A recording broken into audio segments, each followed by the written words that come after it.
Ketika seseorang itu menjadi muhibbin, walaupun dirinya itu bisa membaca kitab atau hafal hadis atau tafsirnya pun juga hafal, ketika dia menjadi muhibbin maka menjadi tolol botol langsung dadaan. Kenapa kau seperti itu? Karena tidak mau menerima kebenaran. Karena tidak mau menerima kebenaran dengan hak bahwa kebenaran itu adalah absolut.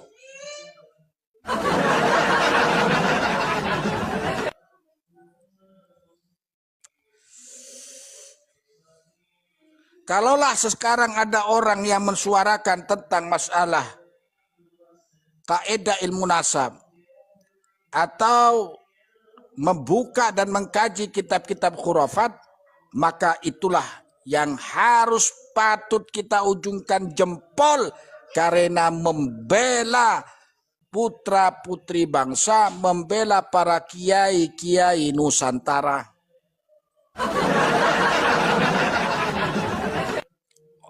Assalamualaikum kopi hitam. Waalaikumsalam kopi hitam. Mana ada juga kopi putih.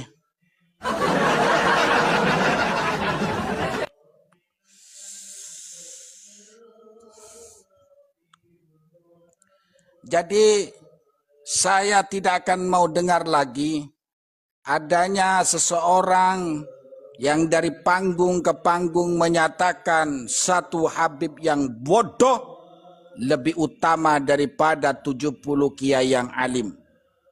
Itu semerta-merta bukan nasihat, bukan perkataan Ibnu Hajar Al-Haytami, tetapi semerta-merta hanyalah doktrinisasi memperbanyak budak mengatasnamakan baginda Rasulullah Sallallahu Alaihi Wasallam.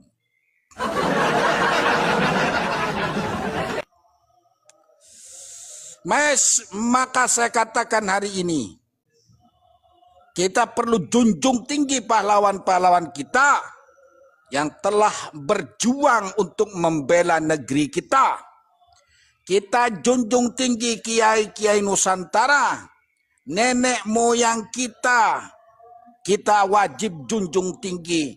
Bukan nenek moyang orang luar atau orang tarim di sana yang junjung tinggi. Dia tidak ada jasanya di negeri ini.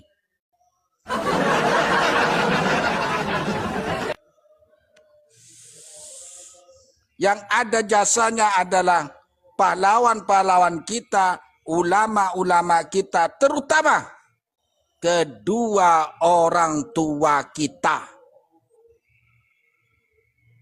Orang Sayyid dan Syarif yang memang tersambung nasabnya kepada Rasulullah, tapi bodoh dibandingkan satu orang yang alim, tapi tidak tersambung nasabnya kepada Rasulullah, itu lebih unggul orang alim 60 derajat.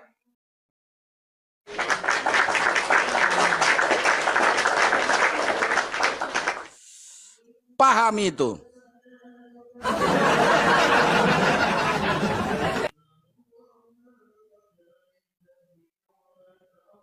Naik teman-teman, naik.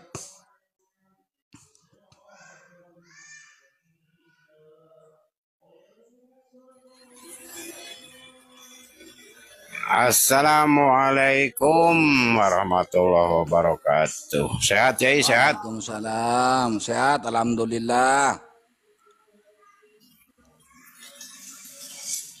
Lanjut Yai, lanjut. Semangat terus. Assalamualaikum warahmatullahi wabarakatuh. Waalaikumsalam. Sehat Yai, salam perjuangan, tetap gaspol, jangan sampai kendor sama Ba'alawi. Ya. Terima kasih Balik, terima kasih Balik atas kebaikanmu. Mudah-mudahan Allah membalas kebaikanmu dengan limpahan rezeki. Amin. Amin. Jadi begini saudaraku, Indonesia merdeka, terbentuknya Indonesia merdeka dikarenakan adalah persatuan Indonesia, satu nusa, satu bangsa, satu bahasa. Artinya apa? Bhinneka Tunggal Ika. Walaupun berbeda-beda suku, ratusan suku di Indonesia atau di Nusantara ini, tapi satu nusa, satu bangsa, satu bahasa. Maka jangan ada lagi narasi berapa banyak darah yang mengalir dari para habaib untuk memerdekakan bangsa ini. Pret, rai gedek.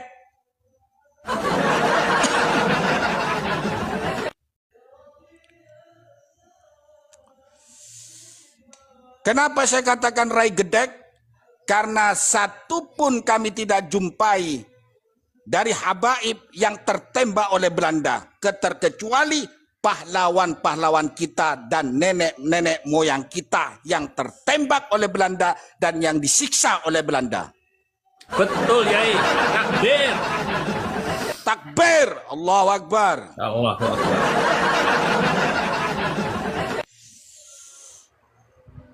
Bersusah payah nenek moyang kami dengan mengorbankan harta, mengorbankan tenaga, mengorbankan jiwa, mengorbankan raganya, sampai dia meneteskan air mata setiap malam. Ada yang berdoa, bertahajud.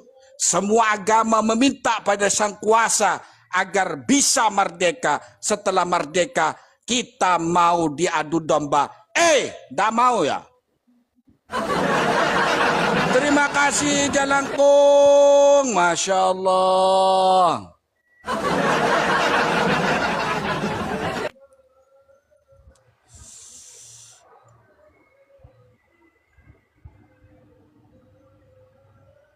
Kita tidak mau diadu domba, saudaraku. Karena kita semua ini saudara. Walaupun berbeda-beda suku, berbeda agama, tetap itu saudara kami sebangsa dan setanah air. Pahami itu.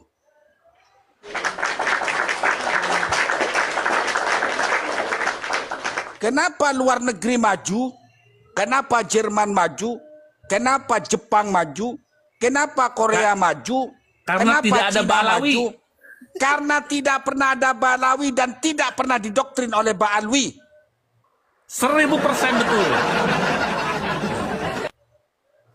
Kalau diri kita ini sampai anggota dewan pun kena doktrin. Contohnya Nusron Wahid itu. Masa keturunan Nabi hanya lewat penciuman? Ganti aja itu menteri itu. Ganti saya gulung rata mereka itu. Betul, harusnya diganti. Aduh, Nusron Wahid itu benar-benar memalukan itu. Memalukan jadi menteri kayak gitu. Kalau nggak tahu kaidah ilmu nasab, jangan ngomong nasab. Biar tidak ngawur. Masa nasab bisa dengan penciuman? Nah, betul. Benar-benar Nusron. Berhenti kamu Nusron. Siapa yang bilang anjas? Ya, kita dukung juga. Emang Nusron itu orangnya ngaco. Iya. Kok bisa seperti itu? Kalau Indonesia itu harusnya pendidikan itu diberikan keluasan dan kecerdasan pada masyarakat. Bukan hanya membodohi. Gitu loh. Dia juga ngomong, jangan mau diadu domba antara habaib dan ulama. Yang adu domba itu bukan kita. Betul. Bukan kita.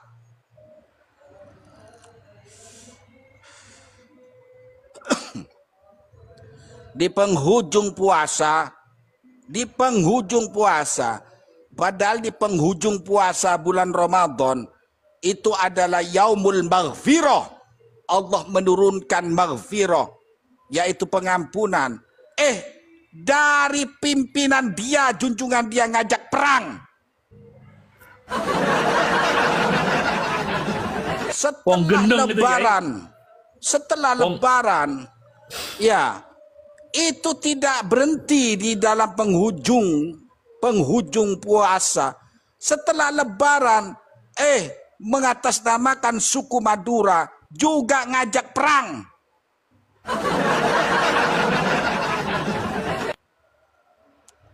Ini apa-apaan ini? Kok kita yang dituduh mengadu domba, kita yang dituduh memecah belah. Sadar. Kerjaannya Yahudi begitu, Yai. Betul.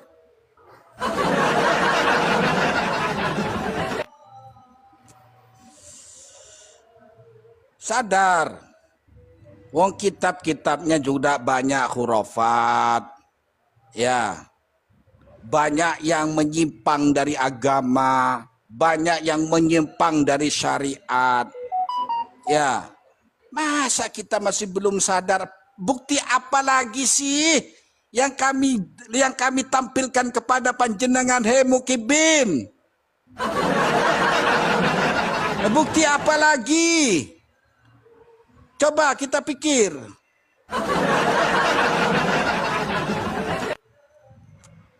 Mau bukti apa lagi? Sudah terang benderang bahwa semua di dalam kitab mereka Ba'alwi menyatakan bahwa itu adalah karomah. Bagaimana mungkin karomah, saudaraku, memeluntir puting kedua susu wanita? Apa itu karomah? Astagfirullahaladzim. Segitunya itu ya kitab Ba'alwi. Segitunya. Parah. Masa di depan Ka'bah, di depan Mekah, di pas Babus Salam, meremas tempiknya wanita. Astagfirullah. Masya Allah.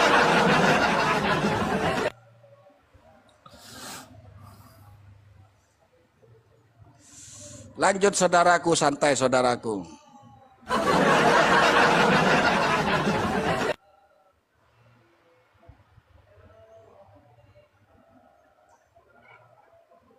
Ayo yang mau naik silakan. Kita diskusi.